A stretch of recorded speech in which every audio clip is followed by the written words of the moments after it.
Hey everybody, this is Dream, and today we have a small 5-game slate for college basketball. So this slate's pretty interesting. We have 3 games that are blowouts, and then we have 2 games that are a little bit tighter.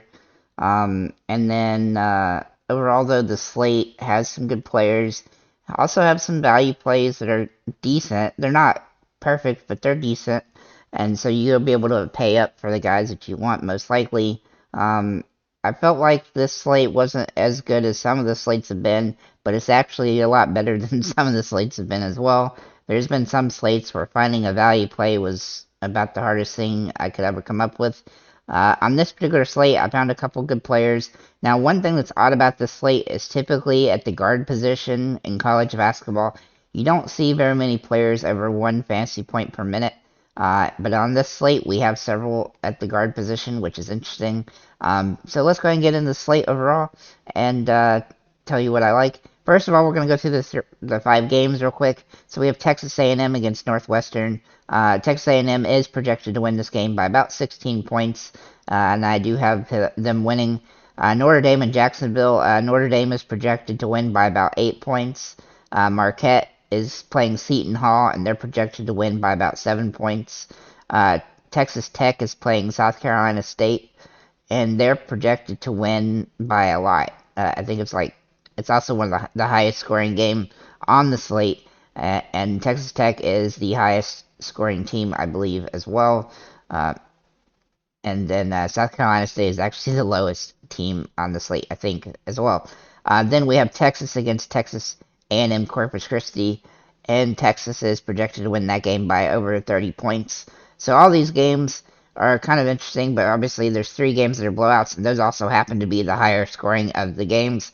But the 2 tight games, the Notre Dame game and the Marquette game, do look pretty interesting. But the Notre Dame game is probably the lowest scoring game on the slate by a lot. So let's get into the plays that we do like today. So we're going to start with the 2 players I have here in this lineup here. First of all, Marcus Carr for Texas. He's my favorite guard today. He's been really good this season. He's been pretty solid. He has had no games under 22 fantasy points, and as long as that continues, then he will be a great match play for this slate. Obviously, there's minute situations where he'll probably play less minutes as a result, but he's been able to get his normal fantasy output in blowouts anyway, even on restricted minutes.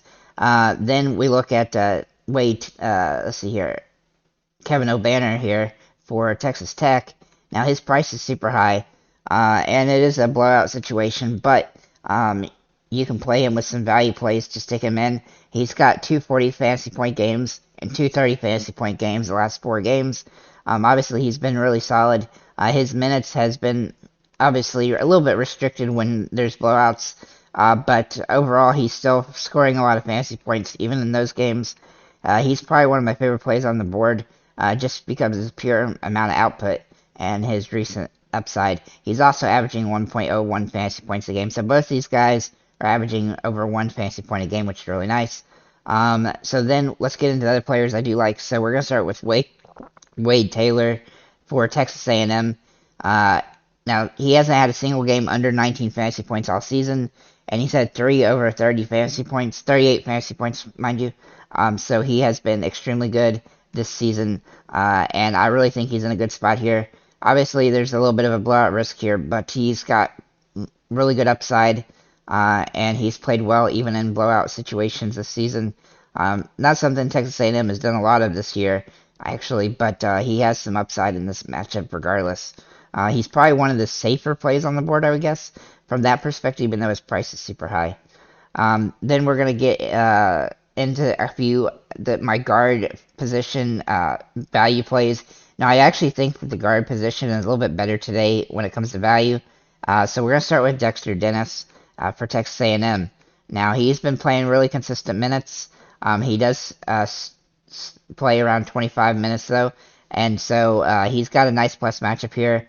And he's only had 1 game under 14.8 fantasy points. And he is starting, so that gives him some upside. The only real downside with him is that he's averaging 0.69 fantasy points a game. But he doesn't need a lot to 5x to have, not 5x, to have a really good game. and pay off for you on fantasy perspective. And I actually think he'll probably get a couple more extra minutes due to this game's situation. And like I said, he's only had one game under 14 fantasy points.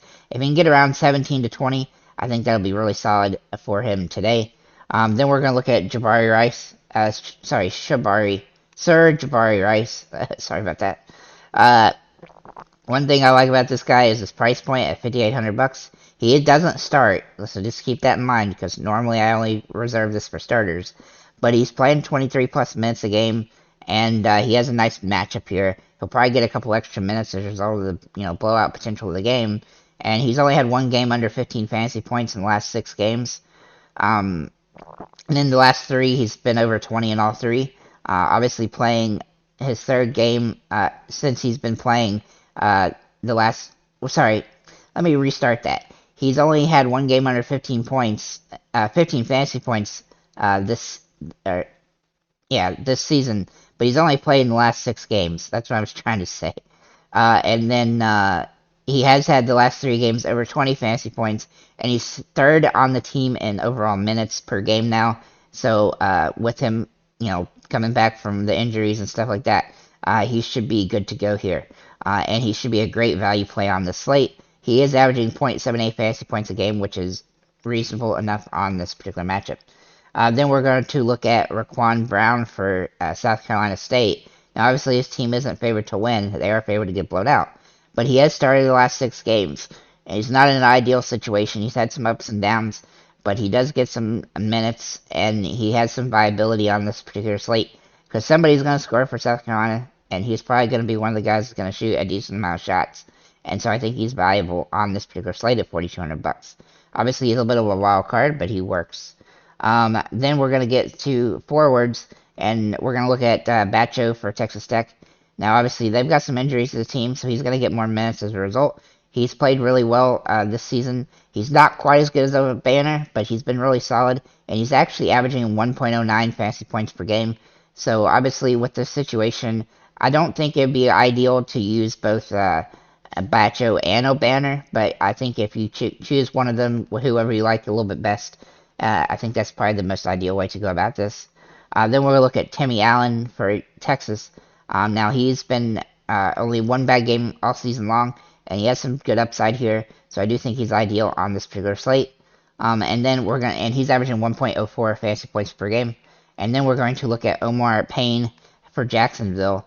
Now, Jacksonville, he's only $3,300, and he's 0.91 fantasy points per game, which is decent for a forward or center. And he's been pretty decent. He's had a few games off due to injury, and he's back the last 2 games. And he scored 12 fantasy points in both those last 2 games, not in full minutes. I expect him to play a little more minutes today as a result. Not only that, but it is a game where, it's going to be a relatively tight game. And so he's definitely going to get back into the swing here. And before the injury, he started 4 of the 5 games, and he had some decent games. He's also a good value play simply because he doesn't need that many points to pay off here. So, he gets 10 to 12 fantasy points, and we're okay with that at this price point. And he helps you pay up for some other guys. So, with that said, thank you guys for liking, commenting, subscribing. If you have any comments or questions, feel free to leave them below. If there's anybody you felt like I missed out, feel free to leave that below. And have a nice day, guys.